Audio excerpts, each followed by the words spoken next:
Hey there, welcome back to another video. This time around, it is my review of the 1988 film The Bear.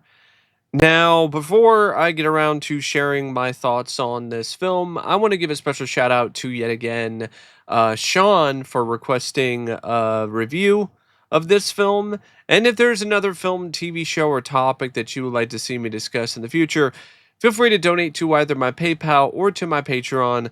Link to both is in the video description down below, and I will try to get your request as soon as I possibly can.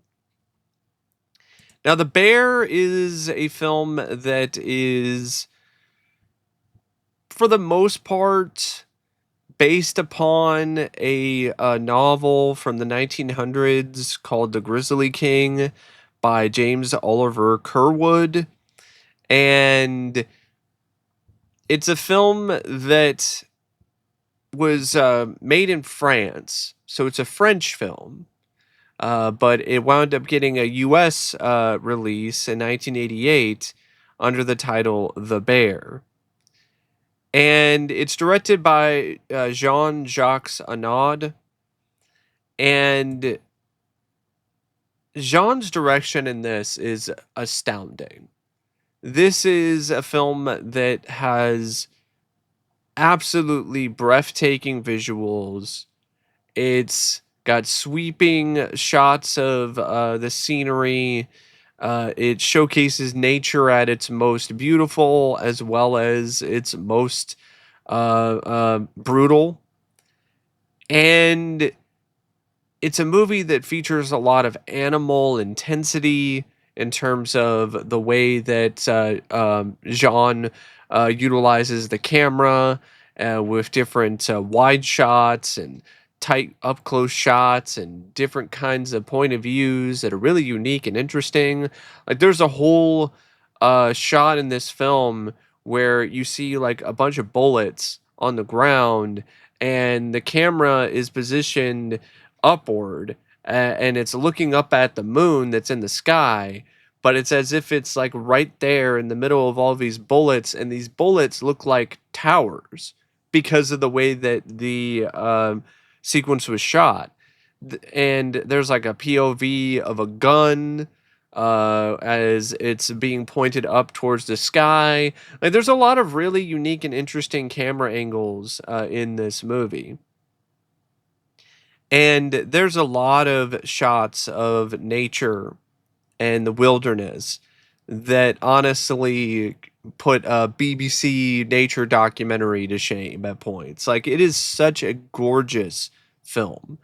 And a big part of why is because of the direction, because it's just such a superbly directed movie. Now, the Bear is written by Gerard Brock, based upon the novel that I mentioned earlier, The Grizzly King, and this is a story that it's very straightforward, very simple. There's really not a lot going on. There's not a lot of character depth. There's not a lot of dialogue. A lot of it is mostly focused on this bear cub as it's making its way through the wilderness and trying to survive. And I think there is a certain effectiveness that the script has when it comes to its simplicity, but I think it also has moments where it gets a bit dull because there's not really a lot happening other than the bear going on its journey.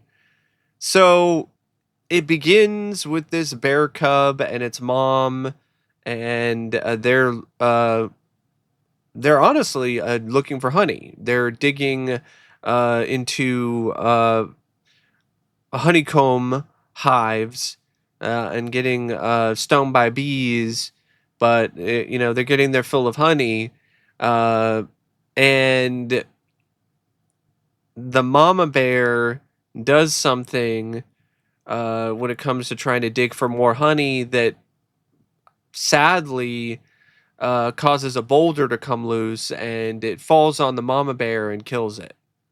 So now the the baby bear, the bear cub, is now on its own. and the bear cub is trying to survive the elements but on its own without its mother, and it's doing an okay job, but you definitely get the sense that it needs some help. And that's when the cub meets a another bear, another grizzly bear, which winds up becoming a father figure for this cub. And this grizzly bear is getting fish for the cub and teaching the cub the ways of being a bear, complete with stuff like how to mate, which I don't really think that was needed. We didn't really need to see or hear bears fucking. That really wasn't necessary in this movie. Um and okay, you're thinking, okay, this is kind of cute. This is interesting because it's not really something you normally see a lot of in terms of the focus of the story. But there's only so much you can do with it because of the fact that these are bears and they can't talk and there's no dialogue, and there's only so much you can do in terms of carrying the story forward or maintaining interest in what's happening. So you have stuff like the bear cub eating mushrooms and tripping out, or dream sequences, which honestly are just weird and out of place because they're all done in stop motion, and they look like there's honestly something from the 60s. Like, it doesn't seem to fit the film that well, and it looks really cheap at points. And something happens along the way that causes the two bears to be separated, because there's these hunters who are trying to hunt the bear, uh, the big Kodiak bear, which I guess is not a grizzly bear, it's a Kodiak, but I mean, they look very similar. And the story is called The Grizzly King. So, I mean, you can't blame me. But anyway, these hunters are trying to hunt and kill the Kodiak, and these hunters are Tom and Bill. And there's also some guy named the Dog Hunter who doesn't even have a name. And they corner the Kodiak on a mountainside somewhere, and the bear actually holds his own against all the dogs, and even throws a couple off a cliff. And the bear actually winds up escaping. The bear goes off on its own. And the hunters, they've been trying to get this bear for a while because earlier in the story, they actually shot at it a couple times and wounded it. But this is one tough bear, and that didn't really do much. It just was a scratch. Because then the bear later went on and found the bear cub, and the two formed their bond with one another. Well, during the whole confrontation on the mountain range, the bear cub winds up getting taken by the hunters. And they tie the bear cub up, and they're messing with the bear cub, and they're honestly just being jerks. And they decide, okay, we are going to take out this Kodiak once and for all, and they try to set up a trap for the Kodiak in the mountain range again. But the Kodiak corners the main hunter in Tom, and roars in his face and scares the crap out of him. And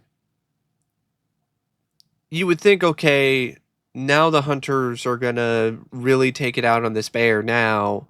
But that's not really what happens, which I really did appreciate when it comes to this script.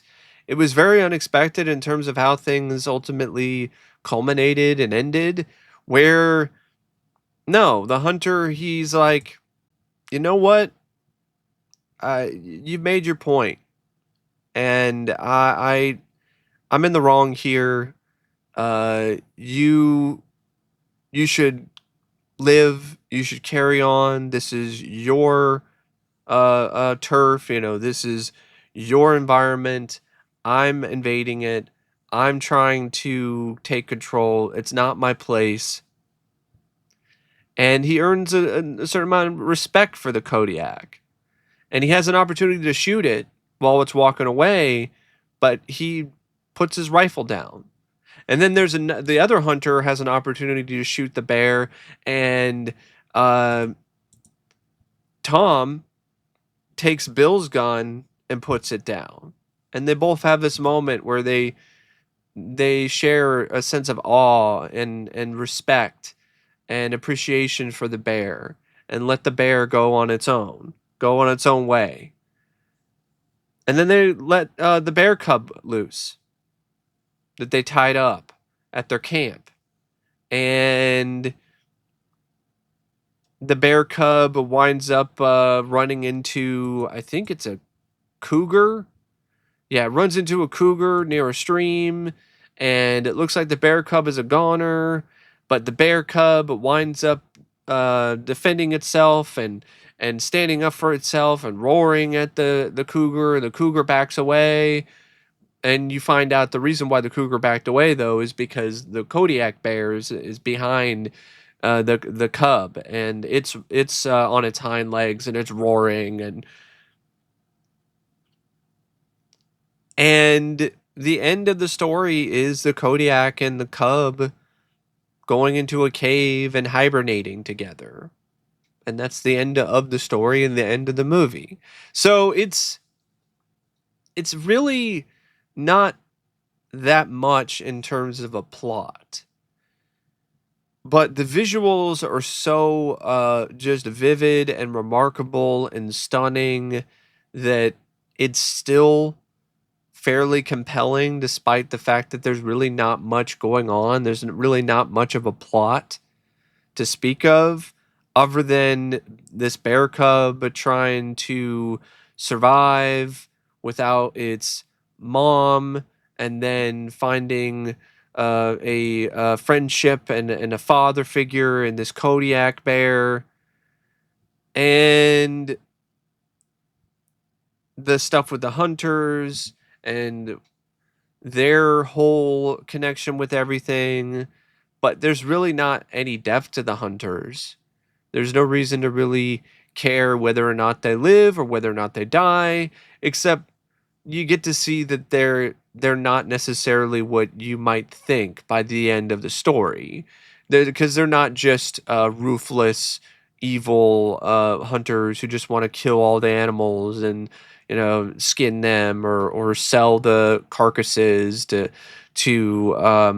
the highest bidder so they can make whatever profit they can off the animals and the land. So it's not one of those things. But other than that surprising bit of character depth for these characters, there's really not much in that department. So in a lot of ways, it kind of feels like it's longer than it should be in terms of a story, because there's not a lot going on and not a lot happening. So, and there's not a lot of excitement either, despite there being some really great shots of the bears in the wilderness. But it's just one of those movies where story is not really that strong, but visually, it's it almost makes up for it. Like, it's one of those things where the story is not that strong, in my opinion, not that great. I really feel that they should have fleshed out the hunter characters at least a little bit more. Because the bears, there's only so much that they can do in terms of carrying the story along. But considering the unique approach to things, considering that it's mostly focused on this bear cub, the script is probably, for the most part, decent enough. But like I said, I feel that it could have been better.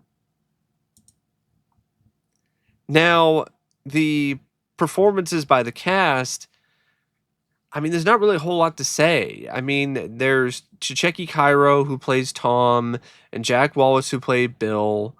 But the problem is, if you watch the American version, both of them are dubbed.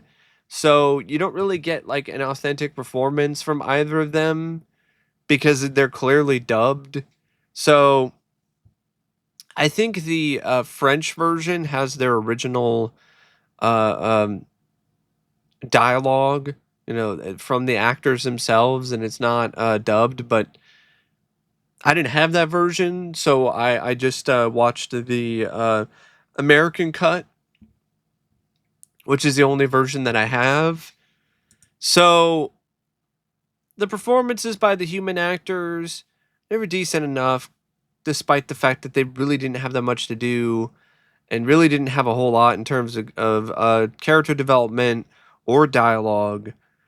But surprisingly enough, the Bears wind up being pretty solid in terms of their characterization, and they really felt like they were important characters. There really was a certain soul, a certain spirit and energy that the Bears had, that the director and other people involved with the film were able to capture.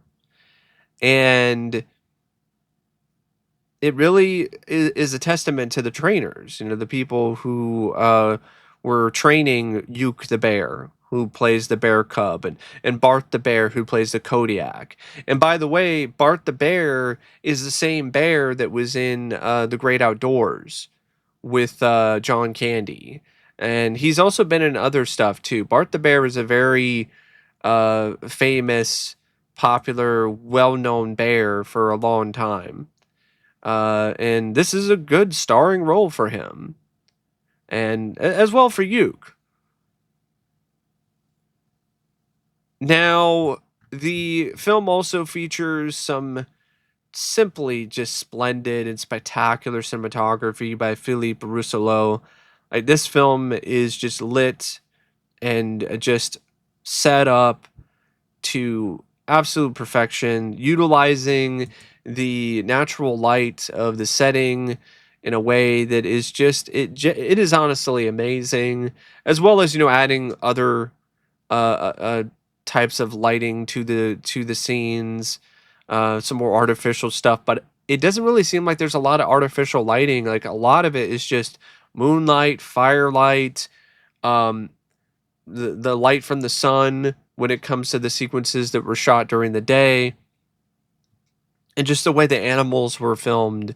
It really is an astounding work of art from a visual perspective, and I definitely do feel that Philippe is a big part of that, as well as Jean-Jacques Annaud and his direction for the film.